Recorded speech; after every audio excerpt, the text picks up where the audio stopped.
Estimados jóvenes, me alegra tanto que estén en sus exámenes y espero que les vaya bien en cada uno de ellos. Nos toca una pequeña última parte que tenemos que atender. Está comprendido entre la página 113 y 125 del libro de Derecho Agrario y Ambiental, coleccionado, integrado, preparado por el licenciado Gustavo Lapola. Y en ese sentido nos toca trabajar el tema de la política agraria de la Revolución de Octubre de 1944. Esta revolución es todo un hito histórico en nuestro país.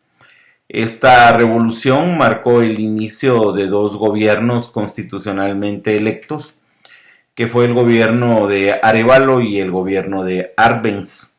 Pero específicamente en el gobierno de Arbenz se consolidó la llamada reforma agraria a través de la implementación de una ley que lleva por identificativo numérico Decreto 900, así es el número que le correspondió a este decreto dictado en el gobierno de Arbenz.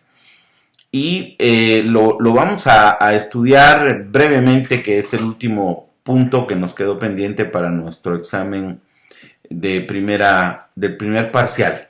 Y en ese sentido, este movimiento democrático burgués ha sido denominado así porque hay una amplia participación de los sectores sociales con la búsqueda, con la idea de sacar a Guatemala de un estado absolutamente de retraso, con relaciones sociales de producción muy parecidas al feudalismo, no obstante que el siglo XX ya marchaba por la mitad y que el mundo vivía con grandes desarrollos industriales.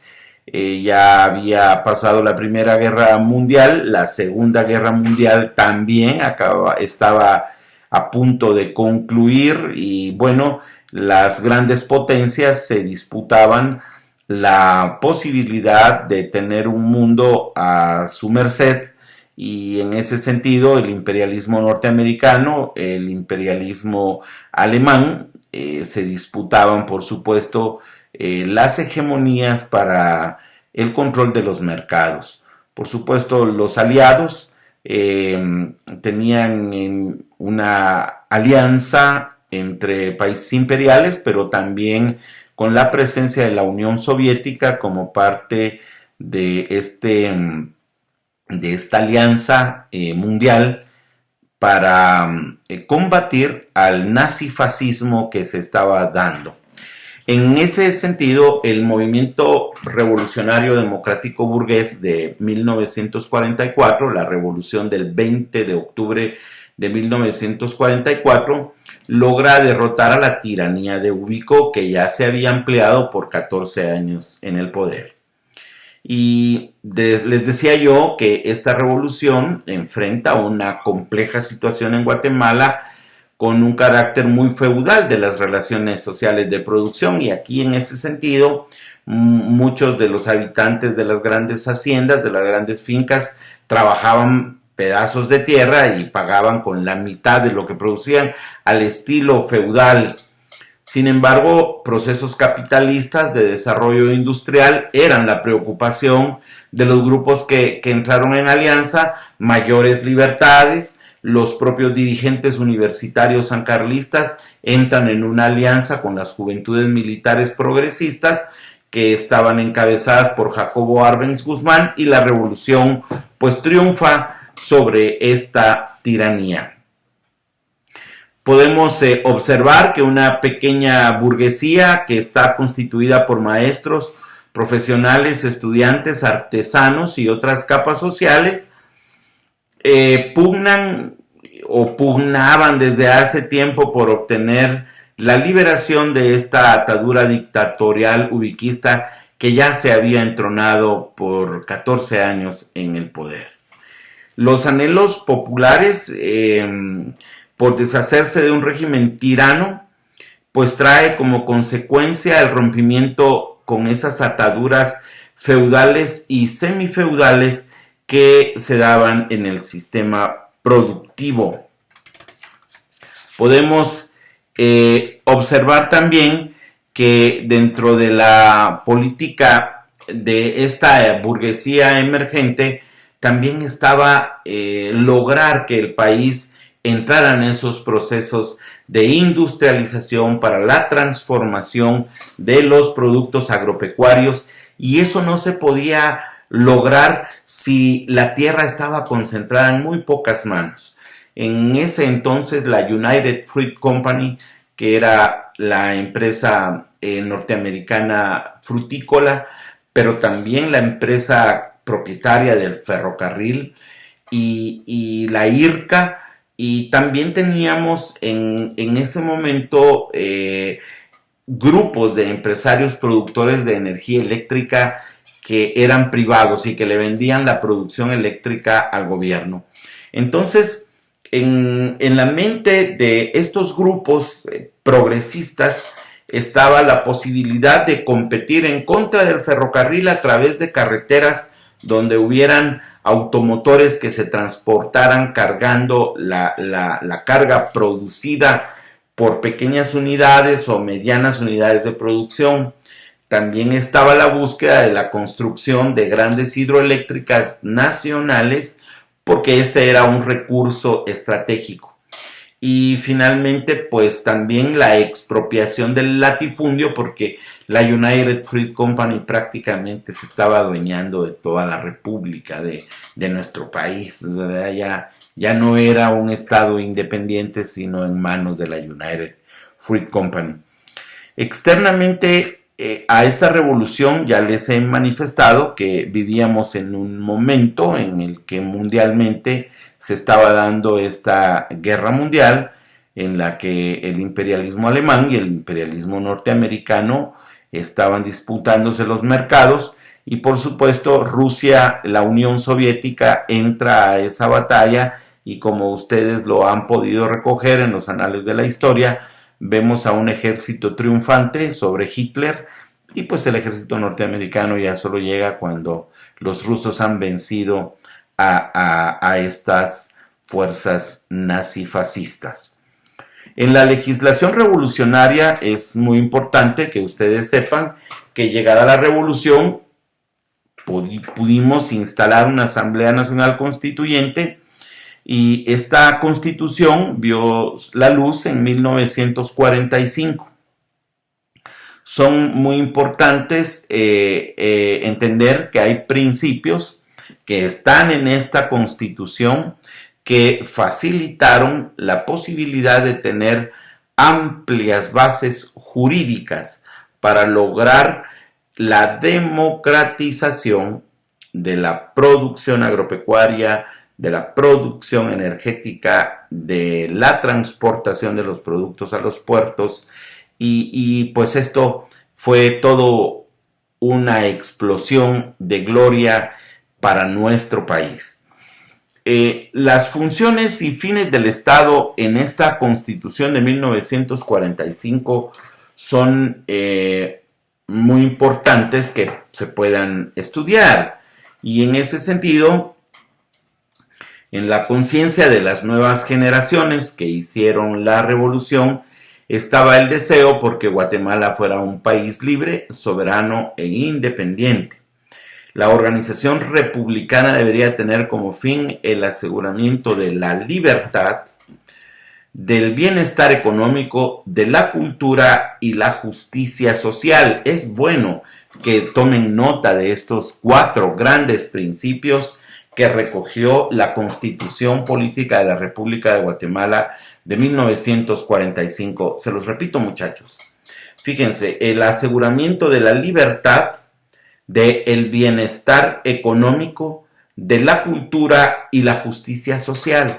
Ya vamos a ver algunas cuestiones adelante de estos 4 principios que estaban en esa Constitución y que desde luego necesitaban leyes propias, leyes particulares que pudieran desarrollar estos principios, como lo vamos a ver adelante. Las nuevas concepciones le fijaron al Estado como funciones específicas conservar y mejorar las condiciones generales de la nación, procurar el bienestar de sus habitantes, incrementar la riqueza y proteger de manera preferente la existencia del hombre. La Constitución de la Revolución del 45 garantizó la plenitud del derecho de asociación para los distintos fines de la vida humana, y entonces todas las corrientes del pensamiento social pudieron tener expresiones partidarias. Se vivió una época democrática abundante.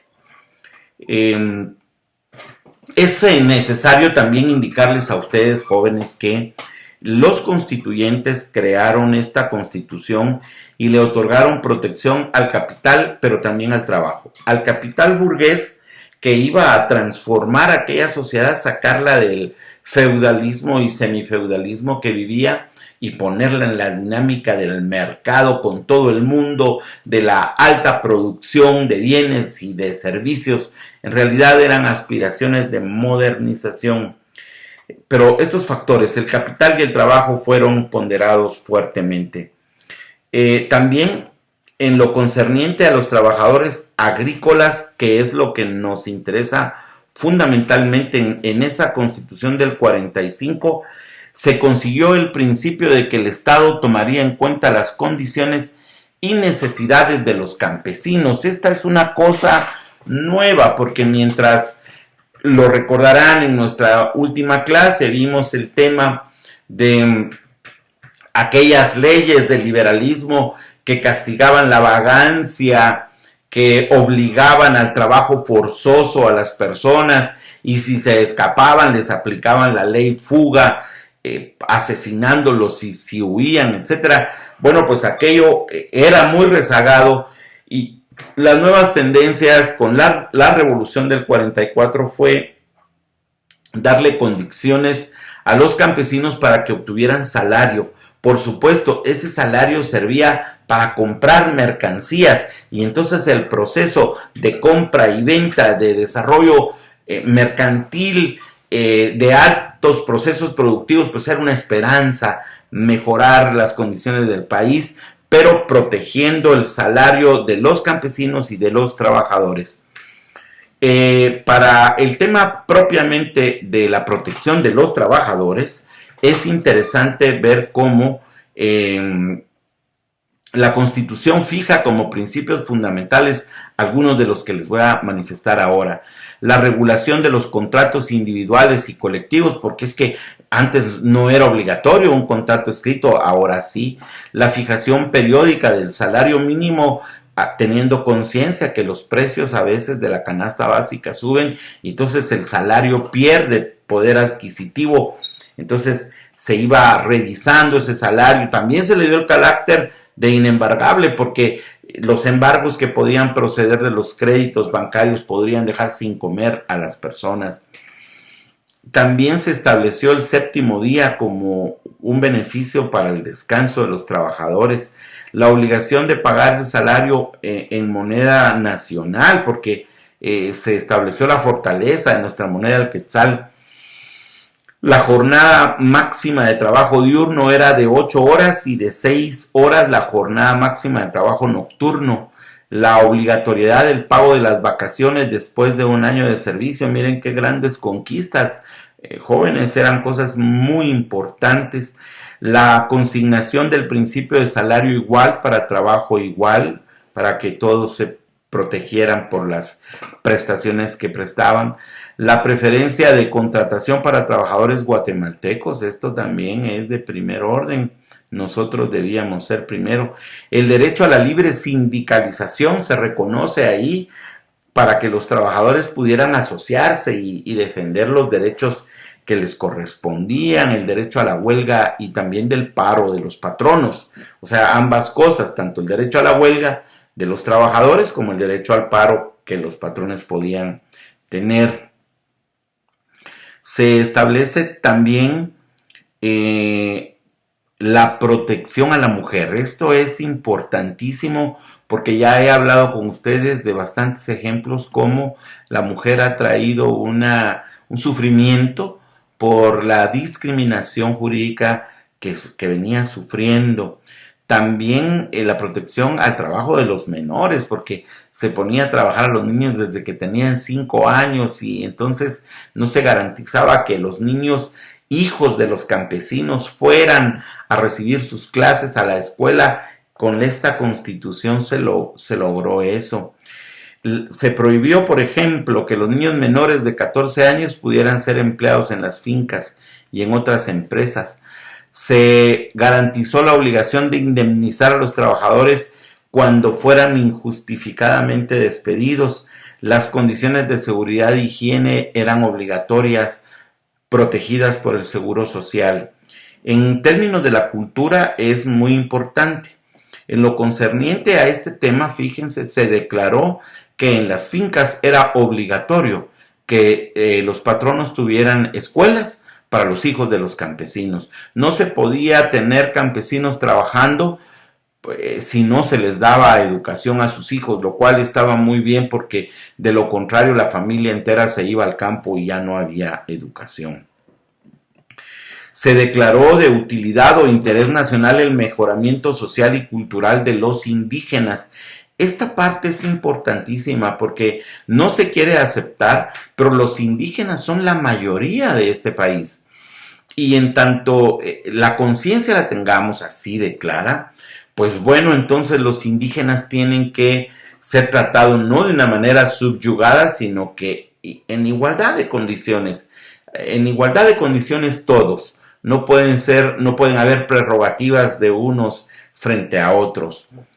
En el régimen puramente económico y hacendario, esta es una parte muy interesante, se determinó que el Estado orientaba la economía nacional en beneficio del pueblo.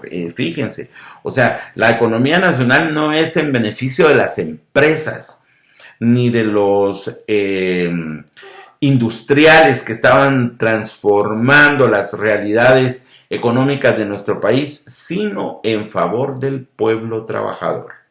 Esto es muy importante como orientación de esta nuestra Constitución en el régimen económico y hacendario.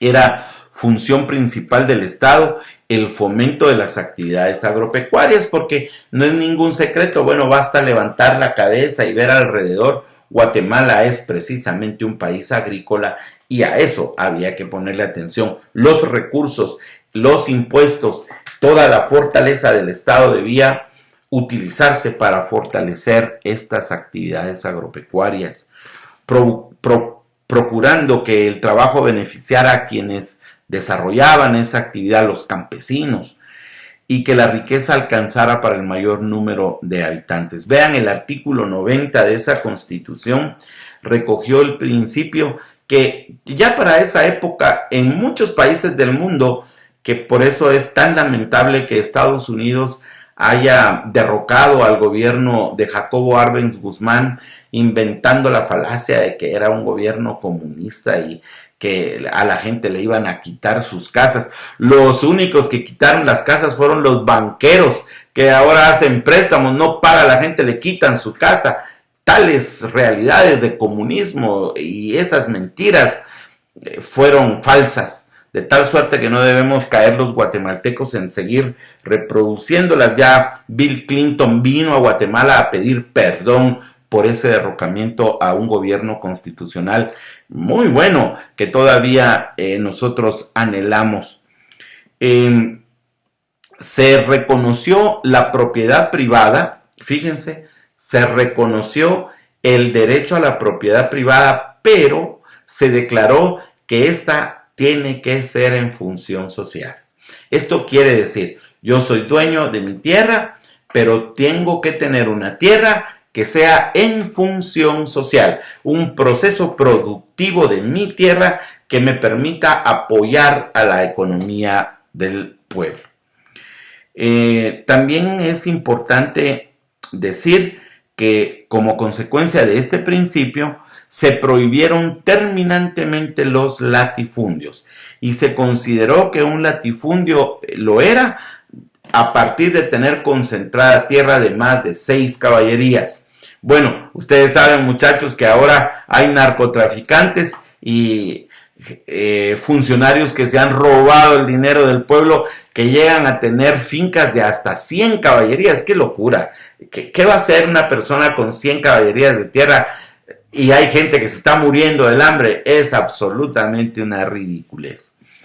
El campesino, entonces, fue un sujeto o una figura a la que el Estado tenía la obligación de proporcionarle condiciones para salir de la pobreza. A las colectividades y a las cooperativas agrícolas se les apoyó, se les dio instrucción técnica, dirección administrativa, maquinaria y capital. Las tierras de las comunidades agrícolas eran inalienables, no se podían vender, tampoco podían desaparecer, terminar, no se podía, eran inexpropiables y tampoco se podían dividir. Ahora ya no ocurre eso, pero en esa época este esfuerzo de reforma agraria garantizaba esa seguridad para la existencia de estos beneficios.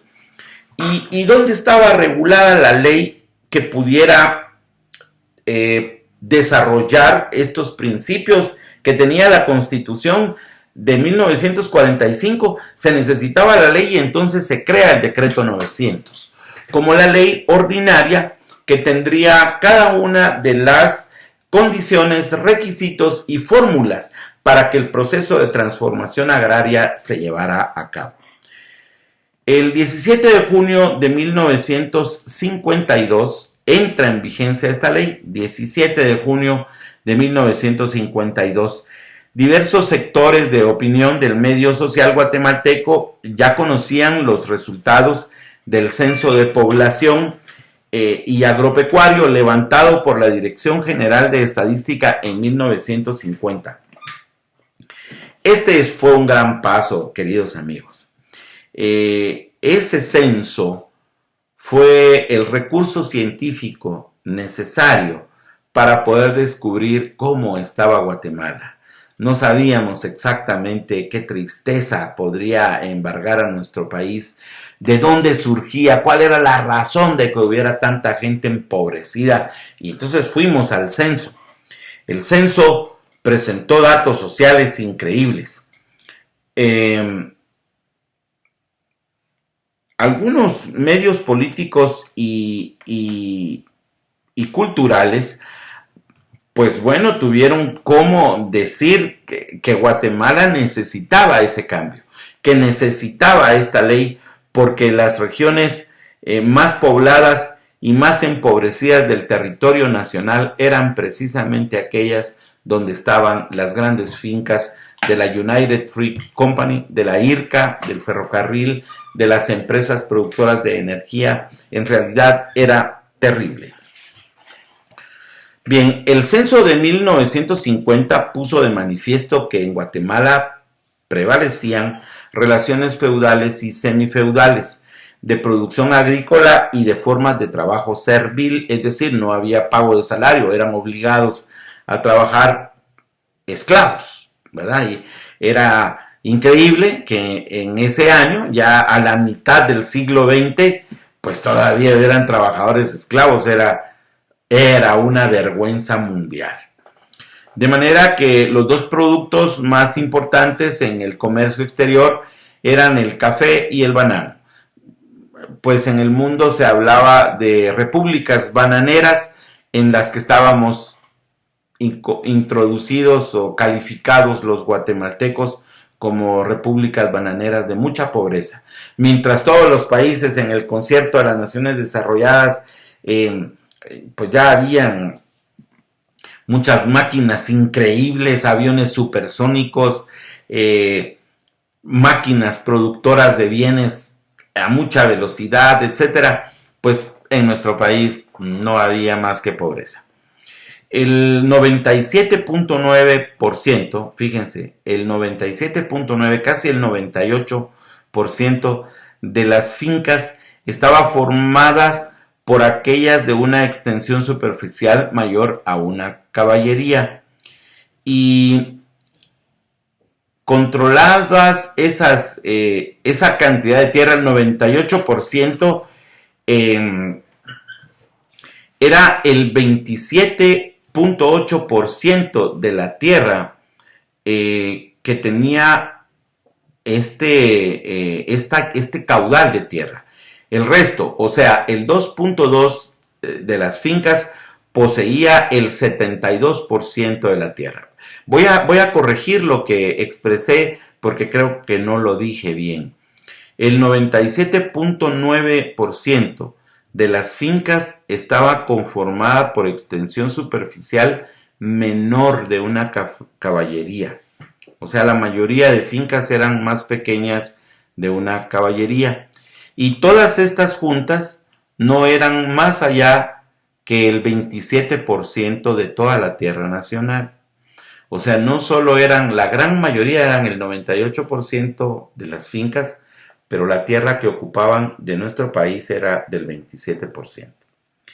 El resto, o sea, el 2.2% de las fincas poseían el 72.2% de la tierra.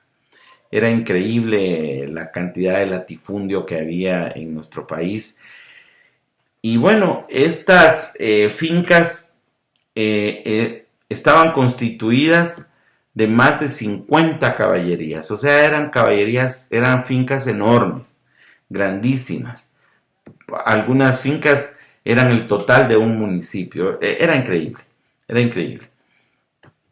Bien, habían 22 fincas de más de 200 caballerías cada una. ¡Qué barbaridad! Extensiones enormes. Estos datos se obtuvieron, por supuesto, de ese censo. Y otro dato que es de suma importancia, que también puso en relieve el censo de 1950, fue que los intereses imperialistas norteamericanos habían conformado una de las más importantes expresiones latifundistas en el país, que era la United Fruit Company, asentada en el departamento de Izabal. Esta empresa poseía 59 fincas con un total de 2.356 caballerías. Fíjense, eran dueños de 2.356 caballerías. Increíblemente, este país estaba en manos de los norteamericanos. Tenían la Compañía Agrícola de Guatemala, que también era subsidiaria de la United Fruit Company, poseía en el departamento de Escuintla 2.266 caballerías. ¡Qué barbaridad! Ambas compañías en forma ociosa, o sea, tenían las dos compañías 3.470 caballerías que no cultivaban. La gente se estaba muriendo de hambre y estaban las 3.700 caballerías sin cultivar. Efectivamente, esto da los datos de una estructura agraria de nuestro país con un gran problema. Fue con esos y con otros antecedentes y bajo el amparo de los preceptos constitucionales que les leí primero, especialmente el artículo 90, 91 y 92 de esa Constitución, que permite la creación del Decreto 900. El Decreto 900 se llamó Ley de Reforma Agraria para regular toda esta situación. La Ley de Reforma Agraria tenía un sólido basamento en la realidad del país, nacido de ese análisis que había hecho el Censo Poblacional y Agropecuario. Garantizaba y reconocía la propiedad privada como función social, y los artículos 91 y 92 prohibían terminantemente los latifundios, propugnando por la desaparición de los existentes y prescribiendo que, por causa de utilidad o necesidad pública o interés social, la propiedad privada estaba sujeta a expropiación previa indemnización. Es decir, si se tenía que expropiar una propiedad para hacer de beneficio social, antes se le tenía que indemnizar al propietario. Dentro de los objetivos del Decreto 900 están estas disposiciones generales de la Ley de Reforma Agraria que fijaron el objetivo de liquidar esas relaciones feudales, de producción y pasar a la forma capitalista, preparando el paso para la industrialización del país. En estas mismas disposiciones generales se suprimen todas las formas de explotación del campesino, y por explotación del campesino se entiende obligarlo a trabajar sin salario. Ya no era posible, como el pago en trabajo del arrendamiento de la tierra, y aun cuando permitía que el arrendamiento pudiera ser pagado, ya sea en especie o en dinero, no se permitía que éste excediera del 5% del valor de la cosecha. Y esto con el objeto de que la cosecha fuera al mercado, para que las relaciones de compra y venta de los productos fuera la creación de dinero en las manos del consumidor, para que luego el consumidor pagara la renta de la tierra. Solo así se podía, para que hubiera una dinámica económica de carácter capitalista en el país. Hay unos objetivos específicos de la reforma agraria.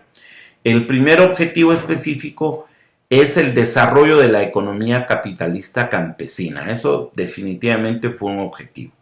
La economía capitalista de la agricultura era la que estaba rigiendo la mente del proyecto económico de la Revolución de Octubre. La dotación de tierra a los campesinos que la poseían o que no la poseían, o que la poseían en una cantidad muy pequeña, proporcionándoles asistencia técnica, también incluyendo que se compraba por parte del Estado animales ya engordados y se les entregaba a los campesinos a efecto de que desarrollaran, por ejemplo, lecherías, o pudieran a partir de estas reses seguir generando nuevos novillos, en el caso del ganado, de las cabras o de las ovejas, o de las granjas de gallinas, fertilizantes y semillas. Hubo todo un movimiento promotor del desarrollo agropecuario.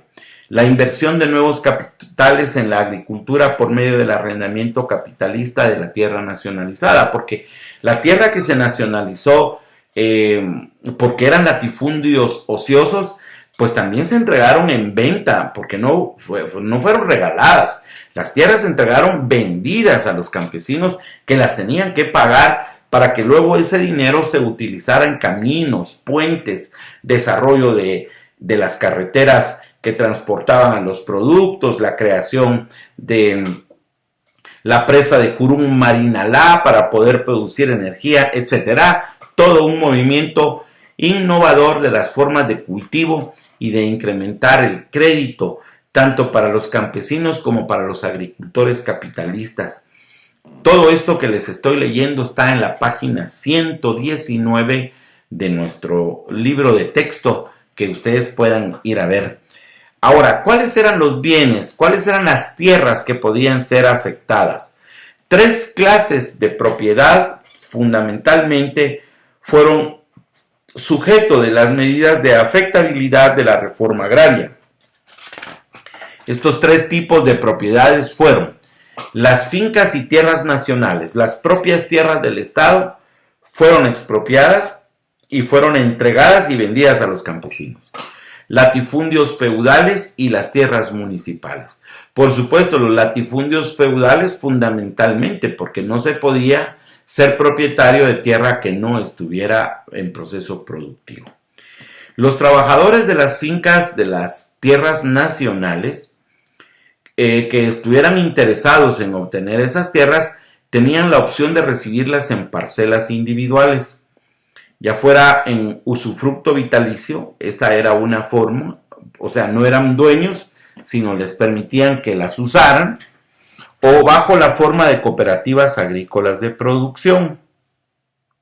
Una cooperativa, por supuesto, no compraba la tierra porque la propiedad de esa tierra no le era entregada, sino solamente la posibilidad de usarla a la cooperativa según fueran rotando sus directivos electos democráticamente.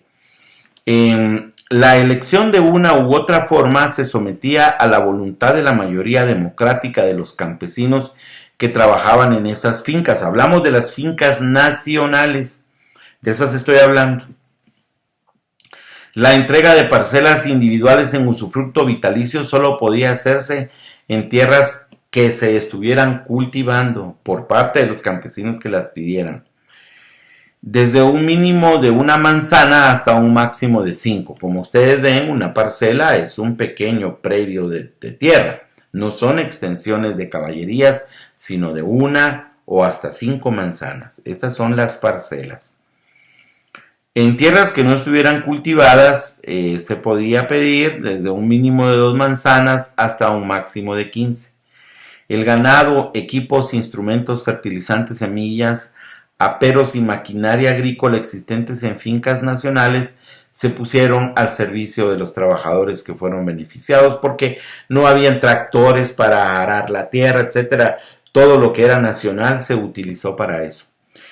En el caso de los latifundios feudales, el decreto 900 consideró como latifundios las tierras de propiedad privada mayores de 6 caballerías que no estuvieran cultivadas por sus propietarios. Fíjense, que no estuvieran cultivadas. Si las tierras estaban cultivadas y en proceso productivo, no se afectó a las tierras feudales.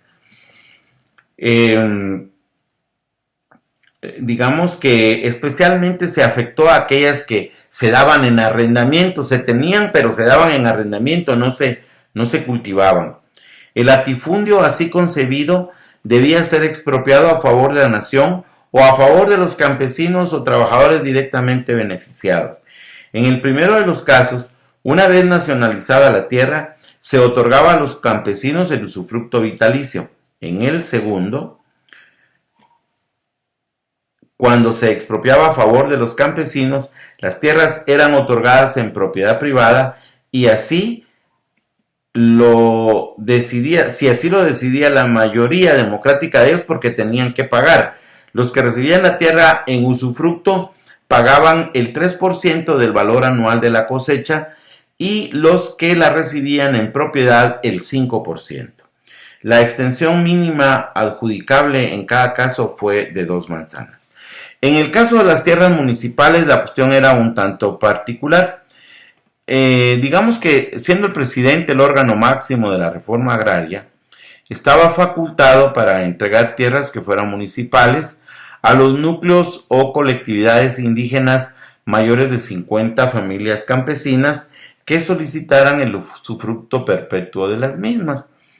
Y bueno, estas circunstancias son así porque efectivamente las municipalidades tenían el control sobre las tierras ejidales, que eran las tierras de los pueblos indígenas. Por eso es que el presidente iba creando estas áreas de población indígena con grupos mayores de 50 familias que solicitaban la tierra.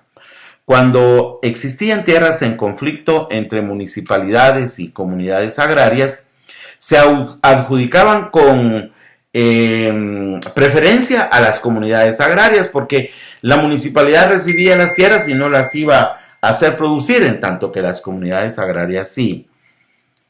Si el conflicto se suscitaba entre particulares y comunidades agrarias sobre tierras no cultivadas, se resolvía también a favor de las comunidades agrarias por la razón anteriormente expuesta, siempre que esas tierras fueran afectables, es decir, que no estuvieran siendo productivas.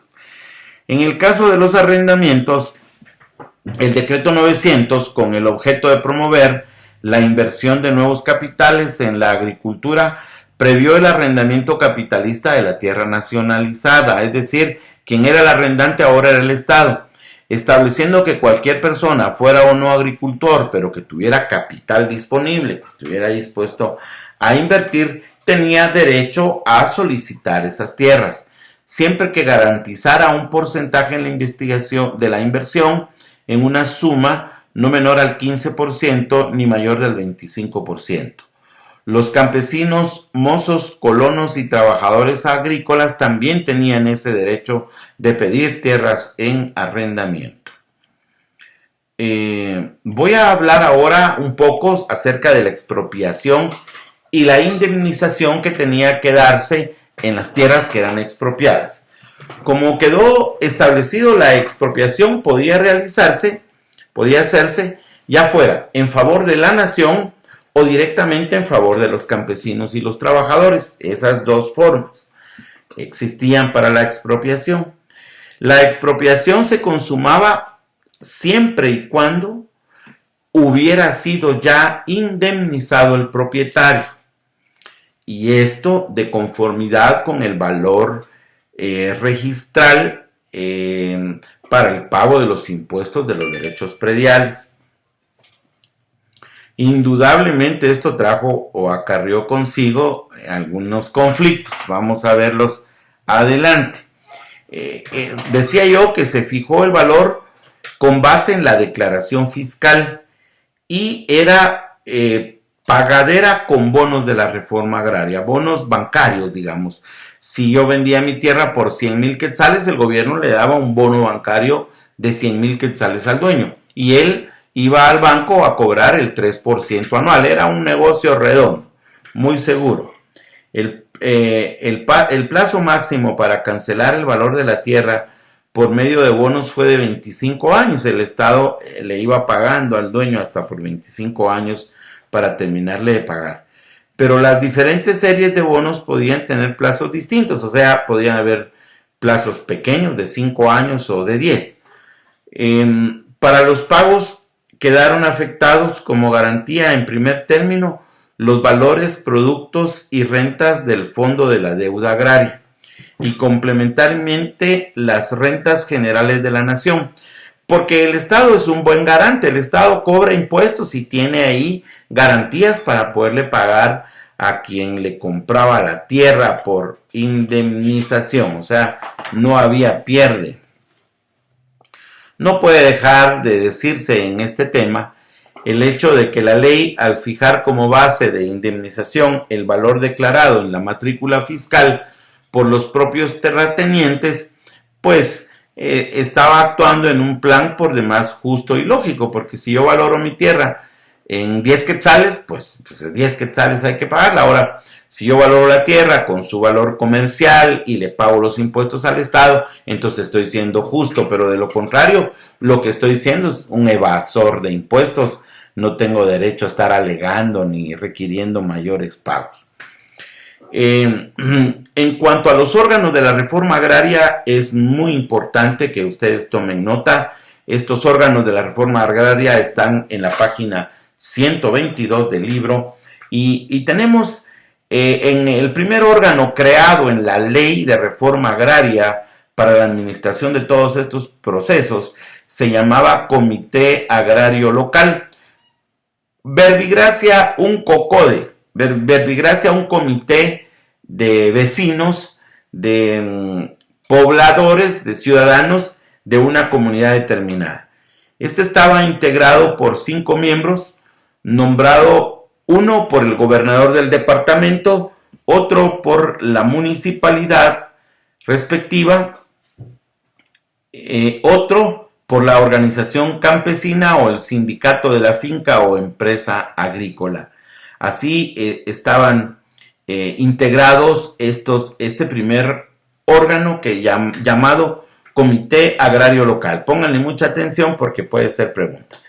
También existía el órgano denominado Comisión Agraria Departamental, integrada por 3 miembros. Esta Comisión Agraria Departamental la integraba el gobernador departamental que la presidía y los otros 2 miembros de esa comisión eran nombrados por el presidente de la República. Uno, a propuesta de la Confederación General de Trabajadores de Guatemala y otro por la Confederación Nacional Campesina de Guatemala. Era muy democrático esta integración de estos comités que velaban por el desarrollo agropecuario de nuestro país. Otro de los órganos era muy importante, el Consejo Agrario Nacional. El Consejo Agrario Nacional estaba integrado por 9 miembros. El primero era el jefe del departamento agrario. Muy interesante esto, porque el departamento agrario era el que determinaba a dónde se iba a hacer la reforma agraria. Él era el presidente. Los demás miembros eran nombrados por el presidente de la República a propuesta en torno de las siguientes entidades. Uno era propuesto por el Ministerio de Agricultura. otro por el Ministerio de Economía, uno por el Banco de Guatemala, uno por la Dirección General de Estadística, y esto es muy importante porque esta era la entidad que hacía las cuentas de cómo estaban los procesos productivos, cuántos quintales de maíz, cuántas hectáreas estaban cultivadas. Esta Dirección General de Estadística pues era un órgano de primera mano. Otro por la Asociación General de Agricultura, estos eran los privados. Los privados tenían una Asociación General de Agricultura, uno por la Confederación de Trabajadores y dos por la Central Campesina anteriormente indicada. Como órgano superior de la reforma agraria estaba el presidente de la República, quien actuaba fundamentalmente por conducto del Departamento Agrario Nacional, que ya les hablé del departamento que era quien generaba todo este proceso de reforma agraria, y era el órgano más poderoso. También tenemos aquí, como en ese órgano superior, a través del Departamento Agrario, también el Departamento Agrario Nacional funcionaba como dependencia de la Presidencia de la República. ¿Y por qué? Pues porque quien lo mandaba era directamente el presidente. Vamos a ver ahora cuáles son las atribuciones de cada uno de estos órganos. Hablando del primero, del Comité Agrario Local, sus funciones eran hacer en su jurisdicción inventario, contar y registro de las tierras que podían ser afectadas, cuáles, digamos, eran parte de los latifundios ociosos que tenían que afectarse. También llevar registro de las organizaciones campesinas de la localidad para poder disponer a quién se les iba a ir entregando, así como de las organizaciones campesinas, pero también de propietarios, ¿verdad? Porque la tierra no solo se entregaba a las organizaciones campesinas, sino a propietarios pequeños que iban a entrarle al proceso productivo. Otros eran usufructuarios, que no eran dueños, pero que les daban en usufructo la tierra. Algunos eran arrendatarios, o sea, alquilaban la tierra con beneficios de la reforma agraria. También otra de sus funciones era dar trámite a las solicitudes de denuncia de tierras afectables y se hacían las notificaciones porque los campesinos y las organizaciones campesinas podían identificar dónde había una finca que tenía tierra ociosa y denunciarla. Bien, también este mismo órgano, el Comité Agrario Local, también debía informar cada 3 meses al Departamento Agrario Nacional acerca del trabajo que realizaban, porque no se les entregaba la tierra y hay que mirar qué hicieran, no, se les daba seguimiento para que pudieran haber un control directo sobre los procesos productivos. Las comisiones agrarias departamentales, sus funciones eran similares a las del Consejo Agrario Nacional y su atribución fundamental era prever administrativamente los expedientes de afectación, o sea, les daban seguimiento a los expedientes. El presidente de la República tenía la función de resolver con la firma definitiva todas las cuestiones que se suscitara con respecto de la aplicación de la ley. La ayuda técnica, ¿en qué consistía? Pues esta ayuda técnica consistía en que el Ministerio de Agricultura se le asignó la obligación de establecer las estaciones de máquinas agrícolas para ayudar a los beneficiarios de la reforma agraria. Este ministerio tenía además la tarea de proporcionar semillas y plantas a los campesinos, así como la asesoría de peritos agrónomos en forma gratuita. Es decir, el gobierno pagaba a estos asesores técnicos. Ahora vamos a analizar cuáles son las características del decreto 900. Este decreto tenía como característica principal que desarrollaba su proyecto de desarrollo agropecuario basado en la realidad histórica, económica y social de Guatemala con un criterio concreto y objetivo. Pues porque es innegable todavía aún la pobreza que hay en estos sectores campesinos. Una segunda característica de esta reforma agraria contenida en el decreto 900, pues era que se trataba de una reforma de tipo capitalista, no eran procesos socializantes, sino eran procesos dirigidos a que hubieran procesos productivos para crear mercado, compra y venta de productos. Lo único que esa organización que se iba a dedicar a la producción agropecuaria para la compra y venta de productos, pues si bien era cierto, era capitalista, estaba en función social. Esa es una característica. Una tercera característica es que la reforma propugnaba por un cambio sustancial en las relaciones de propiedad y en las formas de explotación de la tierra para hacerla más democrática. Los objetivos que se perseguían en la aplicación de la reforma agraria ponían especial acento en la dignificación de las masas campesinas que se habían depauperizado terriblemente. Todavía siguen así. Otra de las características es que la tierra se distribuía con preferencia o dándole preferencia al usufructo vitalicio, para evitar que las parcelas otorgadas volvieran de nuevo a la propiedad latifundista, porque es que si se le entrega la propiedad a los campesinos y empobrecidos, pues las venden. Entonces el usufructo vitalicio era la preferencia. También, indudablemente, se contempló la adjudicación de terrenos en propiedad privada en muchos casos donde era evidente que el proceso productivo se iba a mantener y a sostener.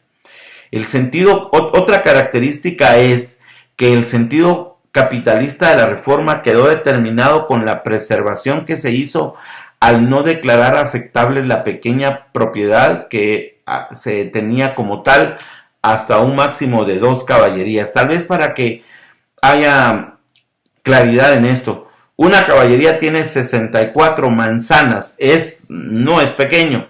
2 caballerías serían 128 manzanas. Eran cantidades importantes de tierra las que se respetaron. Y desde luego que también se respetó la de tipo medio hasta de 6 caballerías, y también la gran propiedad siempre que estuvieran, fíjense, siempre que estuvieran constituidas por empresas agrícolas con cultivos técnicos o económicos tales como el café, el algodón, la citronela, el té de limón, que se ha hecho muy popular como una medicina, el banano, la caña de azúcar, el tabaco, el hule, la quina, árboles frutales, pastos, frijoles, etc. Esta es una cosa interesantísima. La reforma agraria no se podía aplicar sobre fincas que estuvieran en procesos productivos, que tuvieran maquinaria para la transformación. Todo eso se protegió porque era una reforma agraria capitalista. Solo afectaba a la tierra ociosa, la que no estuviera siendo productiva. Indudablemente, y no se puede negar, los terratenientes también obtuvieron algunos beneficios con la reforma agraria. Pues, por ejemplo, se vieron obligados a conocer la realidad de sus fondos y provocar la mecanización y racionalización de sus cultivos. Esto quiere decir que para que no les afectaran su propiedad, el mismo gobierno les dio fondos para comprar maquinaria. Algunos pudieron salvar sus tierras muy grandes siempre y cuando crearan condiciones industriales de producción en sus propiedades. Los órganos de aplicación de la reforma, y esta también es una característica, tenían un amplio carácter democrático. Las decisiones no eran unilaterales, habían órganos que decidían alrededor de las decisiones que se tomaban. Esta era una característica muy importante. La ayuda técnica y el sistema de crédito también formaron parte esencial de la reforma agraria. Y bien, con esto termino diciendo que el decreto número 994 crea el Banco Nacional Agrario. Y esto fue en julio de 1953. Fue la panacea, queridos jóvenes. Haber alcanzado por parte de los campesinos el acceso a los créditos fue de mucha algarabía para los guatemaltecos que habían alcanzado tierras, pero que no tenían cómo ponerlas a producir. Fue el decreto número 994. Con eso voy a dar por terminada esta clase. Duró aproximadamente 1 hora y es el último documento que va a entrar en su examen. Les deseo a todos muchos éxitos. Nos seguimos comunicando por el chat para poder aclarar las dudas en cuanto a su examen. Un abrazo a todos. Muchas gracias.